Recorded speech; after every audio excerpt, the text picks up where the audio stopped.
یہ سب کمالات جو مجھے بتانے تھے، ایک ہی اس کا نقطہ ہے، ذہانت ملی ہے، تقوی ملا ہے، طہارت کے امام بنے ہیں، قلم کی طاقت ملی ہے، زبان میں اللہ نے اثر دیا ہے۔ یہ ساری چیزیں ایک وجہ سے ہے۔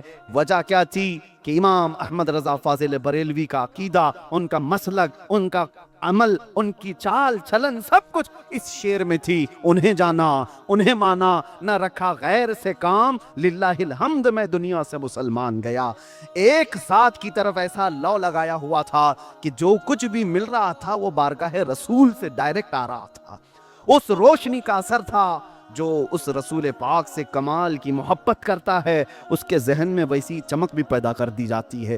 عشق رسول جس کے سینے میں آتا ہے اس کی ذہانت بھی بڑھا دی جاتی ہے، اس کے کاموں میں اثر بھی بڑھا دیا جاتا ہے۔ اعلیٰ حضرت کا کمال ان کے باپ داداؤں سے، ان کے خاندان سے، یا ان کے حاصل کیے ہوئے علم کی وجہ سے نہیں۔ میں نے تو ابھی جو بتایا، بڑے بڑے ٹف مسئلے میتھمیٹکس سے وہ حل کر دیتے تھے۔ آپ سے پوچھا گیا اتنا سب آپ نے سیکھا کہاں سے؟ پروفیسر صاحب نے پوچھا، اتنے ہائی لیول کے میتھس کے مسئلے جو پروفیسر لوگ حل نہیں کر رہے، مولانا آپ نے کہاں سے سیکھا؟ آپ کے استاد کون ہیں اس میں؟ اعلیٰ حضرت کہتے ہیں میرے باپ مولانا نقی علی خان صاحب نے مجھے جمع، نفی، ضرب، تقسیم، پلس مائنس، ملٹیپل، یہ صرف 3-4 حسابات سکھائے تھے، اور باقی جو کچھ بھی آیا ہے وہ فضل الہی سے، فضل الہی سے، باقی کوئی استاد نہیں ہے میتھس میں۔ یہ سب میرے عزیزو اللہ تعالیٰ کی طرف سے عطا کیے جاتے ہیں۔ جب بندہ حضور کا ہو جاتا ہے تو کائنات اس کے قدموں میں لا کر رکھ دی جاتی ہے۔ یہی بات کی طرف میں لے جانا چاہتا ہوں۔ اعلیٰ حضرت کو اعلیٰ حضرت بنانے والی چیز کیا ہے؟ کون سی چیز ہے؟ آج ہم نے اپنی زندگی میں دیکھا ہے، مجھ جیسے ایک فقیر کو جہاں جاتے ہیں لوگ آنکھوں پر بٹھاتے ہیں، عزتوں سے نوازتے ہیں، استقبال کرتے ہیں۔ یہ سب اس لیے نہیں کہ کوئی نیتا آ رہا ہے، صرف اس لیے کہ عظمت رسالت کی بات کر رہا ہے، ناموس رسالت کی بات کر رہا ہے۔ ارے ہماری زندگی میں بہت تھوڑا سا وقت ہوگا وہ جس میں ہم نے رسول کریم صلی اللہ علیہ وسلم کے ناموس کی بات کی یا چیلنج کیا، اس کا اثر یہ دیکھنے کو ملا۔ لاکھوں دلوں کو اللہ نے ہماری طرف پھیر رکھا ہے۔ پھر جب کوئی اپنی پوری زندگی کو حضور کی طرف فنا کر دیتا ہے تو پھر وہ وقت کا اعلیٰ حضرت بن جاتا ہے، اور اس کے کلام کو بھی اللہ زندہ رکھتا ہے، اس کے نام کو بھی اللہ زندہ رکھتا ہے۔ جب لوگ میرے آقا صلی اللہ علیہ وسلم کی ذات پر کیچڑ اچھال رہے تھے، اور اس وقت یہ باتیں کتابوں میں لکھی جا رہی تھیں کہ رسول اللہ کو پیٹھ پیچھے کا علم نہیں، رسول اللہ کو دیوار پیچھے کا علم نہیں، حضور کے متعلق یہ کتابوں میں آج بھی چھپی ہوئی باتیں ہیں۔ یہ کہا جا رہا تھا امتی کبھی عمل کرتے کرتے نبی کے برابر ہو سکتا ہے، نبی ایک بڑے بھائی کے برابر ہیں۔ یہ بھی لکھ دیا گیا کہ وہ ایک ڈاکیہ، ایک پوسٹ مین کی طرح ہیں، اللہ کا پیغام لایا، بندوں تک پہنچایا، جیسے ایک ڈاکیہ، ایک پوسٹ مین خط لاتا ہے اور پھر اس کا کام ختم ہو جاتا ہے۔ رسول کے بارے میں یہ تک کہہ دیا گیا کہ وہ پوسٹ مین کی طرح، ایک قاصد کی طرح ہیں، اللہ کا پیغام لایا، امت کو پہنچا دیا۔ کسی نے کہا مر کر مٹی میں مل گئے معاذ اللہ، جیسے سارے لوگ مل جاتے ہیں۔ کئی ایسے خیالات، کئی ایسے یعنی واہیات کتابوں میں بکی جا رہی تھیں۔ اس وقت میرے عزیزو ایمان تزلزل کا شکار تھا۔ سادہ لوح مسلمان ان مولویوں کی باتیں مانے جو انگریزوں کی تنخواہیں لے کر کے لکھ رہے تھے۔ اس وقت اعلیٰ حضرت کے قلم نے ہمارے عقیدے کو سنبھالا اور کہا نہ وہ مت کہو جو یہ کہہ رہے ہیں، یہ کہو سرور کہوں کہ مالک و مولا کہوں تجھے، باغ خلیل کا گلے زیبا کہوں تجھے، حیران ہوں میرے شاہ میں کیا کیا کہوں تجھے، لیکن رضا نے ختم سخن اس پہ کر دیا، خالق کا بندہ خلق کا آقا کہوں تجھے۔ رسول اللہ کے لیے عقیدہ سکھایا، تم ایسے نہ کہو جیسے وہ کہتے ہیں، بلکہ اپنے رسول کے لیے یوں کہو یا رسول اللہ کروں تیرے نام پہ جاں فدا، نہ بس ایک جاں دو جہاں فدا، دو جہاں سے بھی نہیں جی بھرا، کروں کیا کروڑوں جہاں نہیں۔ حضور کے لیے جینا سیکھو۔ جب کبھی کوئی دوسروں کی تعریف کر رہا ہو تو تم اپنے نبی کی شان میں یوں کہو وہ کمال حسن حضور ہے کہ گمان نقص جہاں نہیں، یہی پھول خار سے دور ہے، یہی شمع ہے کہ دھواں نہیں۔ آپ پورا مشہور زمانہ سلام پڑھتے ہوں گے، مصطفیٰ جان رحمت پہ لاکھوں سلام، شمع بزم ہدایت پہ لاکھوں سلام۔ اس میں ایک ایک عضو پر حضور کے کسی نے ایسا نہیں کیا.